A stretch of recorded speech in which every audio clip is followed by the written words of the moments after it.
Hey friends, I'm Jack Watson, UI UX designer, illustrator, animator, and donut connoisseur, and we're going to be working on some giant parade balloons for this Illustrator illustration challenge. In the US on Thanksgiving, there's a big parade in New York with lots of these floating large balloons, so I thought it would be fun to use the 3D effects to make our own. There are links in the description right below this video, including a link to download your free resources to create along with us, or our starter file. And in our starter file, I've got some notes about what we're covering in this stream for you to reference. I also have this little widget down here. It's a little hard to see. Let's zoom in. This little widget down here to kind of help you work in 3D space if you ever get a bit lost while working with the 3D effects. You can reference this to kind of help yourself kind of figure out where you are in 3D space with these. It'll make more sense when we get into 3D effects. These X, Y, and Z planes will be controls that you can use with the 3D widget. So I also included, you can see down here, it's a little bit strange right now, but I've got these illustrations of people. I thought it would be fun to make it look like they're carrying the balloons, and it also kind of helps provide a sense of scale. Since we want these balloons to look really massive, the people will be really small in comparison to the floating balloons. Alright, so I also thought it would be fun to do some fun, like, holiday cookies. So I just thought it would be fun to do, like, a whole bunch of larger-than-life cookie balloons, even a whole parade of them if you wanted. But we're going to do a gingerbread cookie today. This is going to be person-shaped, and it should be a lot of fun and make it easy for us to kind of, like, draw it out flat and then blow it up, essentially. No pun intended. Alright, I'm going to start with the ellipse. So you can see I'm holding down on my shape tools over here, and that's going to open up this kind of sub-menu. If you see the rectangle, you can navigate down and make the ellipse active. And then on my artboard, if I hold down Shift, if I just drag out a shape, you can see I can make, this any kind of oval or whatever I want. But if I hold down Shift, that's going to constrain it and make a perfect circle. And this is going to be kind of the head of our gingerbread man, essentially. And then I'm just going to start kind of large to small, blocking out the silhouette for this, and then we're going to add details. It's kind of how I like to work. And then going back into my shape tools, I'm going to switch to the rectangle tool now. I'm just going to drag out a shape for the body. Now, I would recommend keeping this relatively short. If you make this rectangle really long, you're going to create a really long gingerbread cookie, but it's really kind of up to you. And then if these are kind of off center here, you can see I've got smart guides on under view smart guides, and those are going to help me kind of line everything up today. But if you if you don't have those turned on, you can also use the alignment options in the control bar. So I'm just going to drag to select both of my shapes. Up here under align, there's also a separate align panel in the window drop down menu here. Where I'm just going to choose this horizontal align center to align them together, and then I'm gonna move this shape up so that it lines up with the shape I'm using for the head there. And now we need to block in the rest of our shapes for our arms and legs, so I'm just going to drag out a couple more rectangles here, and for these I'm not holding down Shift. I'm just going to create sort of like a generic arm shape, and I'm also not going to hold down Shift as I rotate these either, since it's not really important that they're perfectly 45-degree angles, and I'm just kind of moving them generally into position. I might actually make my body a little bit smaller. If you want to scale from the center, so the two outside edges here, just hold down Alt or Option, and that's going to let you scale from the center there. I'll bring this down a little bit. There we go. And I'm going to draw out another shape here for the leg. This one's going to be a little bit longer because the legs are going to be a little bit longer than the arms. And then again, I can rotate this into place as I want here. I can also adjust this, so if I wanted to scale it a little bit once I get it kind of positioned where I want it to be, I can do so. So now you'll notice that I worked on one half of this at a time. I'm going to hold down Shift to select my arm and my leg, and I'm going to go Object, Transform, and I'm going to choose Reflect to make a mirror copy of the opposite side. You can see right now it's flipping these horizontally, so it's flipping them kind of upside down. I don't really want that. I want it to flip left to right, so I'm going to choose the vertical option. And you'll also notice with my preview checked on that I'm currently flipping the original. I want to flip and make a copy, so instead of hitting OK, I'm going to make sure that I click Copy, and that's going to make a copy of your objects. Again, I'm just going to use smart guides to keep everything kind of lined up here. I can also kind of drag these out to make them aligned as well with the bottom if I want to. It's really kind of up to you. how you want to do that. We can select all 4 at the same time and kind of also line them up using smart guides as well. Oh, I need to move my arms in a little bit. There we go.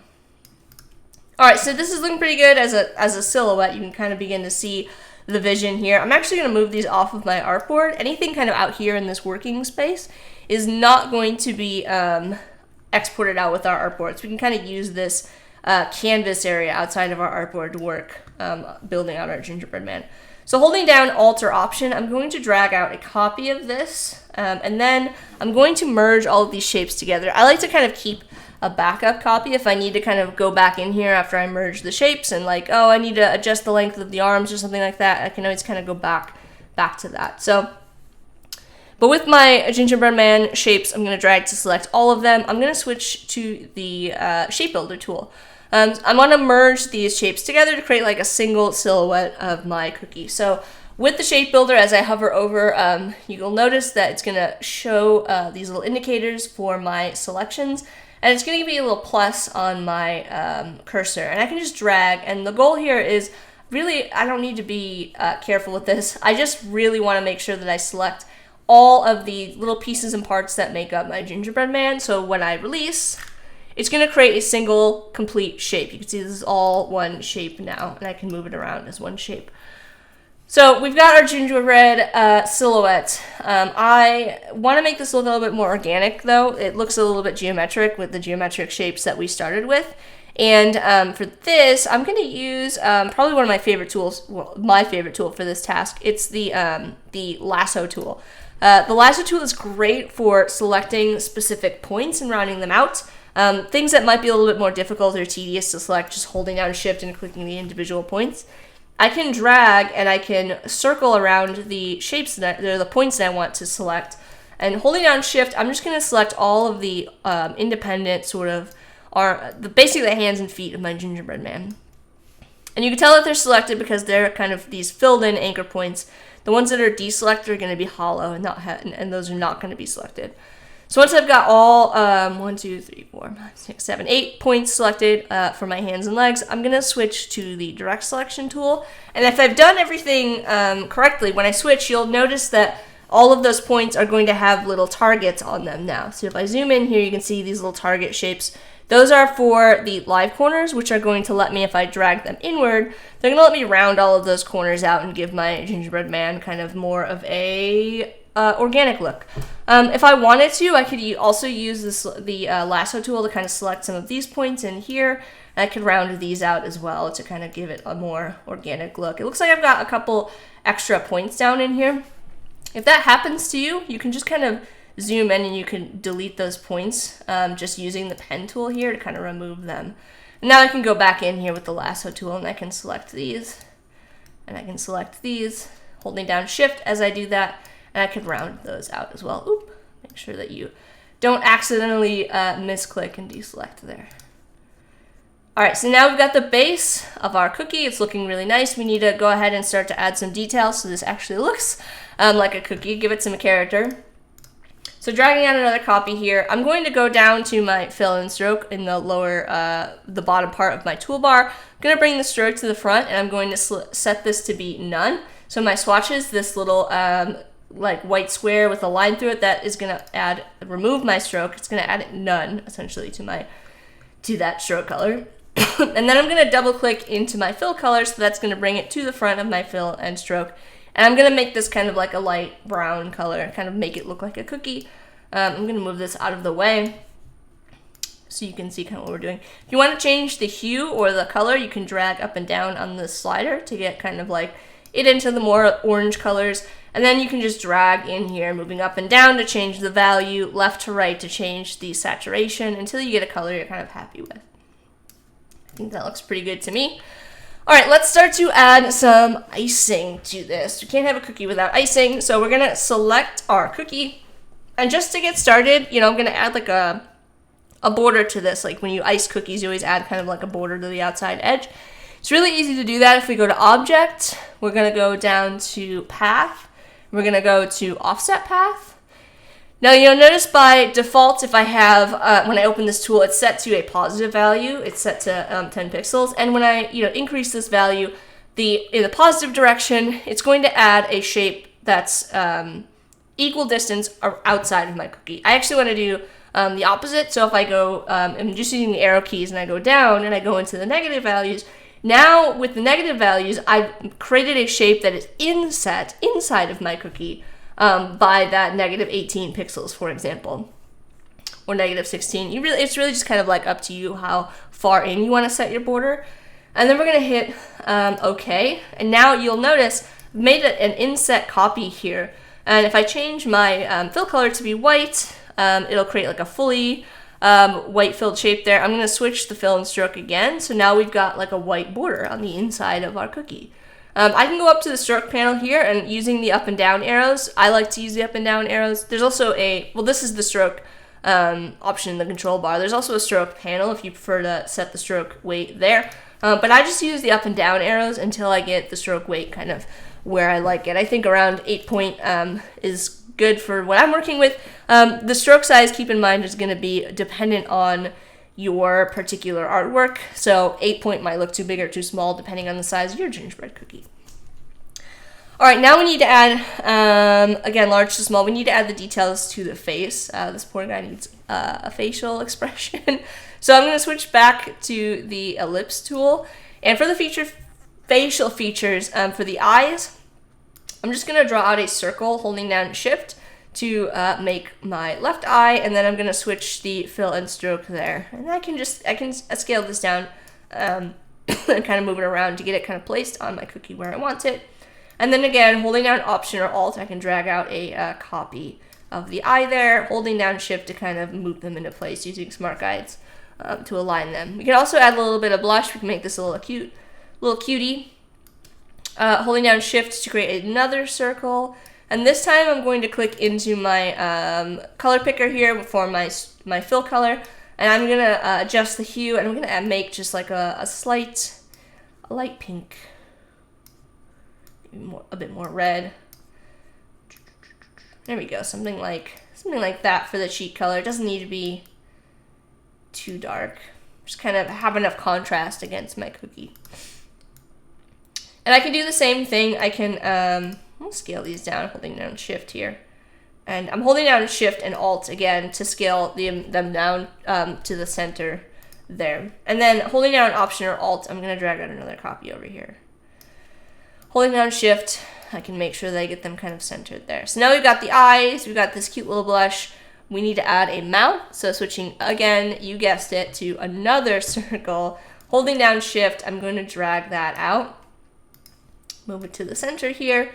And this is pretty easy. If I click on my direct selection tool and I just click on the top point here, let's say I want to make a smiling face, so I need to remove that top point. I'm going to select it and I'm just going to hit delete. Now with the eyedropper, I'm going to pull that icing. So when I click on the icing with the eyedropper, it's going to select not only the stroke color, but it's going to select the stroke weight. And I can scale this down a little bit, holding down Shift, and get it kind of moved into place where I want it to be. On the face here, for example. All right, we're going to do one more detail. You know, if you wanted to, we could drag out little buttons. Switching the fill and stroke color to add a little outfit to this guy, and then using our alts to drag out some copies here. But the thing that I would like to add to this little gingerbread man is some accents on maybe the sleeves and the legs here. So I'm gonna switch to the pen tool real quick here, and this is we're not gonna do anything super complicated with this.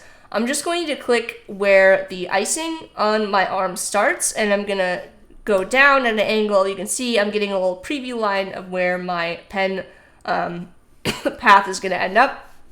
And I'm just going to click at the bottom edge of my icing. So now I've got a line that goes diagonally from the top to the bottom of my arm there. And again, using the eyedropper, I'm going to grab that stroke appearance. I'm going to grab the stroke color and the weight. Now we want to make this look a little bit fancy. So with my line selected, I'm going to go up to Effects.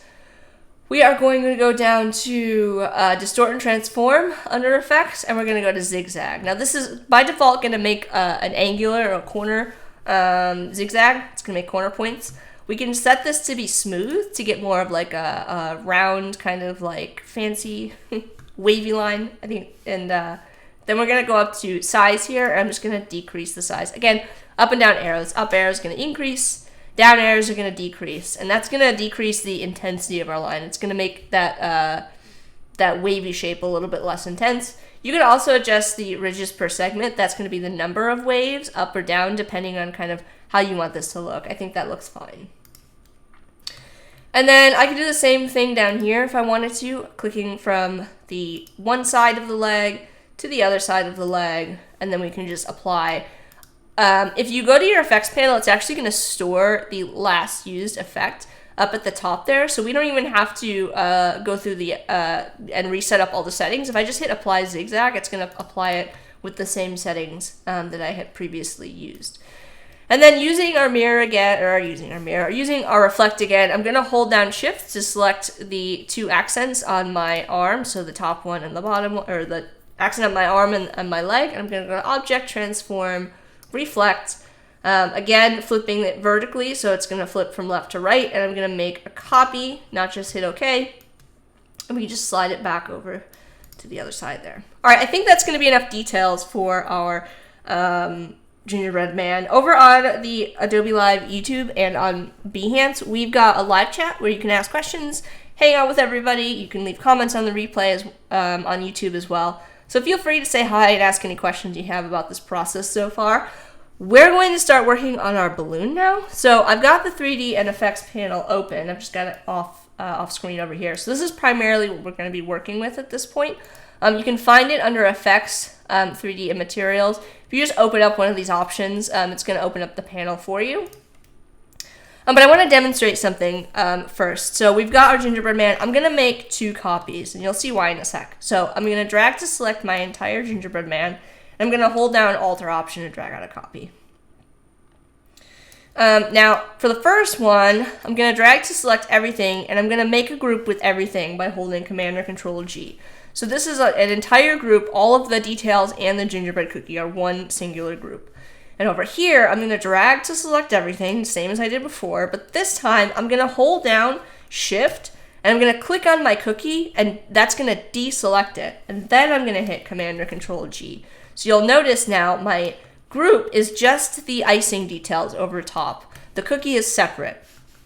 And the reason I want to demonstrate this is if we go over here and we select our cookie that's the whole group, everything all together, and we hit inflate, you're going to notice that all of the objects get inflated kind of together. All of the pieces and parts, when you add an inflate to that group, it's going to create this kind of like imprinted look. And that's okay if that's kind of the look that you're going for. But if we want more of a balloon shape and we want to have those details kind of like over top, I'm going to go over here and I'm going to, with this one, and let's actually bring this onto our artboard because this is the one we're going to use. We'll put it over top of our crowd. If I can apply the inflate to just the cookie. So we're going to apply that to just the cookie, and that's going to keep our detail separate. And now, if we go into materials, we can add this whole group here of our icing details as a graphic. So I'm going to navigate over to the graphics panel. And down here, you'll notice that all of these are actually the default symbols from the symbol panel. If I click on this plus, I can add this as a single graphic. So I'm going to add this as a single graphic. And then I'm actually going to move this out of the way so it's a little bit easier to see. So we're going to move that out of the way. We don't actually need it anymore. It's served our purpose. We're going to click on our cookie inflate, and we're going to click on our graphic, and that's going to apply our graphic to our cookie. You'll notice we get this little widget here that's going to allow us to scale it up and get the placement how we want it. Before I mess with the placement too much though, I actually prefer to go back to the object, and I like to set up some settings here first, because if you start to mess with the graphic first and then you change some of these settings, it might adjust the placement of your graphic on your 3D object. So back in just the regular object tab over here, I'm going to go ahead and I'm going to rotate this around so it's a little bit easier to see what's kind of happening here. We're going to go ahead and decrease this volume. That's going to create sort of you'll notice what's kind of happening immediately. That's going to create a sort of flatter looking shape, so it's a little bit easier to see our detail on top without it getting so distorted. And all I'm doing right now, you'll notice this little widget here. And as I hover around, you're going to notice those different axes like I was mentioning. So this is where those X, Y, and Z's are going to come into play. Depending on what you have selected, whatever you're hovering over, is what you're going to be rotating along. So just kind of keep that in mind as you're working, and go back and reference that little widget if you need to understand kind of like where you're manipulating the shape in space. The other thing that I want to choose here is inflate both sides. I want this to look like a balloon, so having that inflate kind of happen on both directions is going to be kind of important. We'll decrease this a little bit. You know, it's really kind of up to you how inflated or deflated you want your balloon. I'm going to go with something that's got a little bit of a flatter surface. Now when I go back over to materials and I click back into that graphic under the graphics panel, now as I scale this down, I'm going to get a better sense of like where my graphic is placed, and I can move it around and get it kind of set up how I want to. I might actually scale this down a little bit more now that it's a little bit flatter, and you know, move it around. All right, that's looking pretty good. If you want to go back to materials, this is where you can adjust the properties. You can go down to default here. This is where you can adjust the properties for your cookie material. Just make sure you're selecting the default material, not the graphic. And we can increase this metallic value if we wanted to make our balloon a little bit more shiny. But before we get too far into it, I want to show you this with our little people down here. So I'm going to click out of this for a second, and I want to set up my crowd. So you'll notice our cookie is quite large. We can actually even scale it up a bit more, holding down Option or Alt and Shift. Oop, you know what? I need to make sure I've got the whole thing selected by going to Object and now scaling it up. Actually, let's make sure under Preferences, we want to make sure that Scale Strokes and Effects is turned on. I think it might be not scaling the graphic for that reason. Yeah, there we go. So if you're having that problem, just make sure you've got Scale Strokes and Effects turned on. And now I'm going to move these people kind of into position here. I just kind of want a bunch of people, maybe this person in the middle, to look as if they're carrying this. And I'm going to do that by adding some lines. So again, switching to our pen tool. And then I'm going to go ahead and click on the default fill and stroke down here to get a black line with a white fill. And then set that fill to none to remove it. And now I'm just going to add some lines, kind of starting from my 3D object here and then coming down to the hand. We're just going to make this look like our folks here are carrying this balloon. So we're just going to add some lines here. And this is going to just kind of tell the story that we want to tell. And when I'm doing this, I want to, oh, you know what? I messed that up. We want to have that come out of the hand. There we go. We just want to have this kind of look like our people down here are kind of carrying it. I would recommend having it attachment points on all the corners of your object. Otherwise, you don't want, the leg to kind of blow away here. So I've got the leg secured, the arm secured, and then maybe the body secured. So you can kind of imagine it there. All right, at this point, if you want to turn on ray tracing to get better lighting, this is when you can. I would just recommend waiting until you kind of have everything set up, because it does kind of slow down your computer a little bit. If I turn this on, it's going to load a little preview, and once it's kind of done rendering, you can see it just kind of gives you a little bit better lighting, which you can then kind of go into these settings, like I said, and if we really wanted to make this look like a balloon, we could really pull up that metallic, and we can bring that roughness down. And now we're starting to get these really, really sharp highlights on this. We could also go in and adjust the position of the lighting, if we wanted to change that as well. So there we go. Let's kind of scale this up a little bit and get it kind of centered on our artboard. Ooh, hang on. There we go. That was pretty good though. Let's say we're ready to share this to get some feedback from everybody in the community. I'd recommend using export for screens. Again, you want to make sure that everything that you want to save out here is going to be on your artboard. So if we go to File, Export, Export for Screens, you're going to notice in our artboard that it's, we're only looking at the artwork that's on our artboard. None of the other working stuff that we had outside is included. You're going to pick a location to save this to. I'm just going to save it on my desktop. And then from the drop-down menu, you're going to pick the file format that you want. PNG, JPEG. I would recommend going with one of those options for uploading to our Discord. And then you're just going to hit Export Artboard. It's going to save it out for you, and then in the DCC feedback channel, again, you can find the link to this, our Illustrator Discord community, in the description below. And if you want to get feedback from the community, you can just drag this into the message space. Again, that's going to be under the Daily Creative Challenge category, the DCC feedback channel. And you're just going to upload it there, and then you're going to hit send, and you'll be able to get feedback from everybody. You can also share this on social media if you prefer. Be sure to follow and tag. It'll be live on social media, or you can also tag and share this with me as well. All right. Well, thank you so much for working with me today on this Thanksgiving parade illustration challenge. Like I said, feel free to take this even further, create a whole bunch of cookies. I'd love to see a whole parade of them. We went over creating with basic shapes, the shape builder, the 3D effects. We're live once a week on Tuesdays at 2 p.m. Pacific 2 p.m. Central, 12 p.m. Pacific, I got that wrong, on Adobe Live, on YouTube and Behance. What are time zones? I hope you have a relaxing holiday. I hope you enjoy this challenge, and I will see you all next time. Bye, everyone.